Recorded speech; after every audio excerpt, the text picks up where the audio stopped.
Hi, and welcome to episode number 10 of Ask Ian. My name is Ian Westerman, and I'm the head pro at EssentialTennis.com. Today we're going to be answering a question that actually came to me via email from Lenny. And he actually wrote me a pretty long message, and it described a story of him playing a tournament at his local club.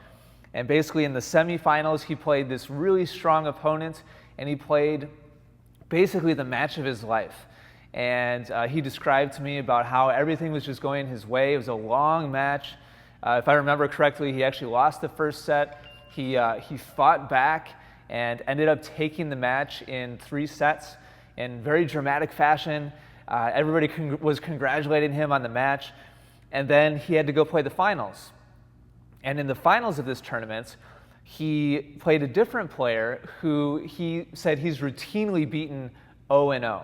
Just every time that he's ever played this guy, he just absolutely crushes him. And again, he went into a lot of description telling me about the match and how his opponent was slowing everything down. His opponent made him play on this outside court where nobody could really watch. And long story short, he lost to this player who he had previously beaten many, many times very, very easily. And so this story for him basically came down to 2 questions. He came away from this experience extremely frustrated and very angry at himself and really just kind of questioning his place in tennis and questioning his game. And his 2 questions basically were, number 1, am I really a good player or just playing average? He had this picture in his mind of he'd been making improvement after improvement and raising level after level after level, beating this player and that player and improving his game. And then so now he has this question of himself of, what if I'm just not that good? If I lose to this guy over there, what am I just wasting my time? Am I really that good?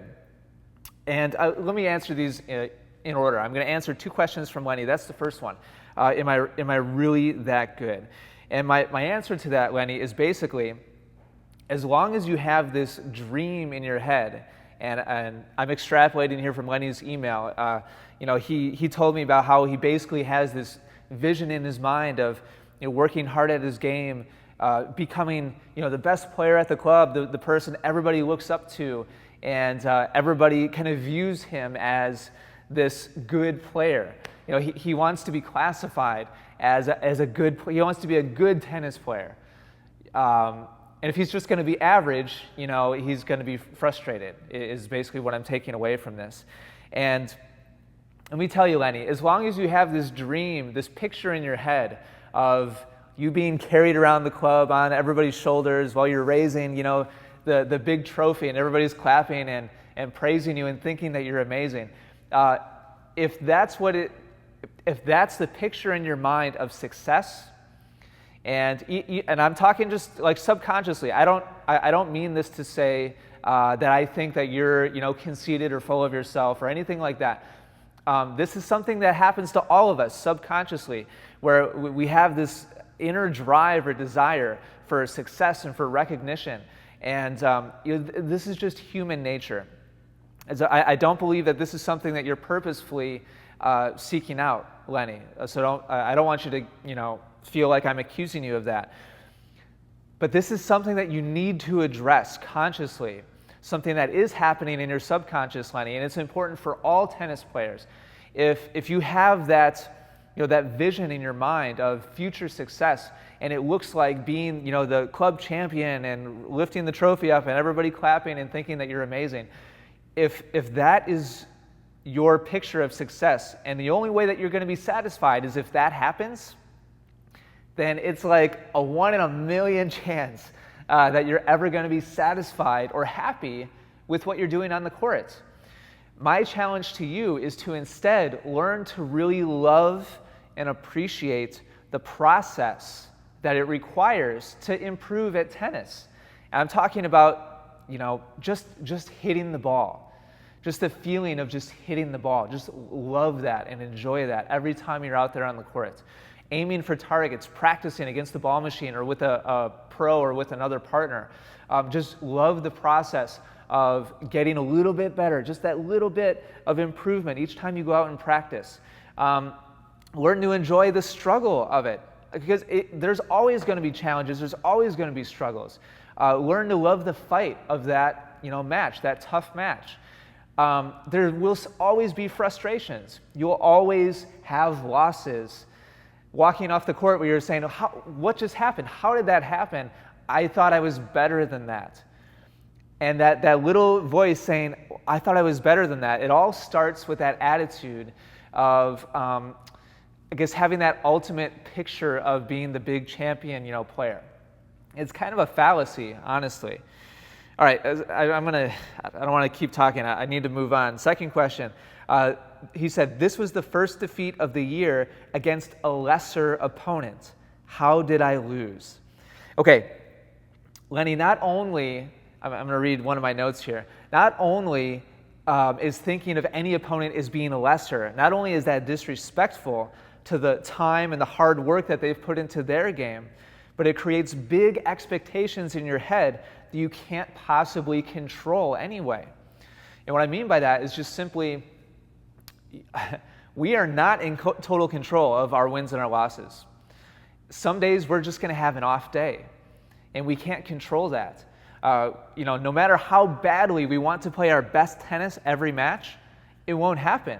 The fact of the matter is, we very rarely play our best tennis. Usually we just have an average day, because that's what most days are, just average, tennis or otherwise. So you can't have that expectation that you're going to hit your peak potential every time you step out onto the court. And then on the flip side of the coin, you do not control how good of a day your opponent has. This may have been the best match that your opponent ever played. Just like the match before in the semifinals, you played the match of your life. You never know when that day is going to come. And so to think of an opponent as a lesser player is very dangerous, because we don't ever totally control what happens out there on the court. We don't control the weather, the conditions, who's cheering for what player, the external factors. We don't control completely the level of our play. We certainly don't control the level of our opponent's play or how hard they've worked to get to this point, or any of those things.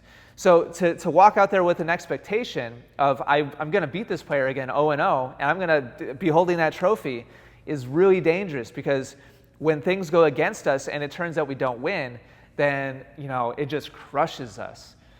So overall here, my advice to you, Lenny, is just simply start to learn to really love and enjoy the process of improvement, the process of working at your game.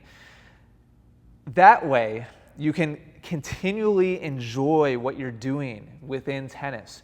If the only way that you're going to be happy and satisfied is if you become that championship player, then I tell you what, that might not happen anyway. As I said before, you don't control what other players are at your club, their talent, their skill, the amount of time that they can put in it versus you. You never know what's going to happen. So learn to really enjoy the process of improvement, rather than look for that ultimate goal of being that player that everybody loves and respects and looks up to. Hopefully that happens for you. Honestly, I really truly hope that it does. But at the end of the day, you can't control it, and also once you get there, you might be surprised that you're not satisfied yet, and you want that next. Now I want to be the player in the state, that everybody looks up to. And if you achieve that, then maybe you'd have that picture of, now nationally, I want to win a gold ball. I want to win a national championship. Sooner or later, you're going to get up to a point where there's a little bit of a plateau. That's just human nature. And if the only way that you're going to be happy is if you continue to ascend and continue to, I need to get to that next level, sooner or later, you're going to be very disappointed. That's just the way it is. So learn to love the little things and the process.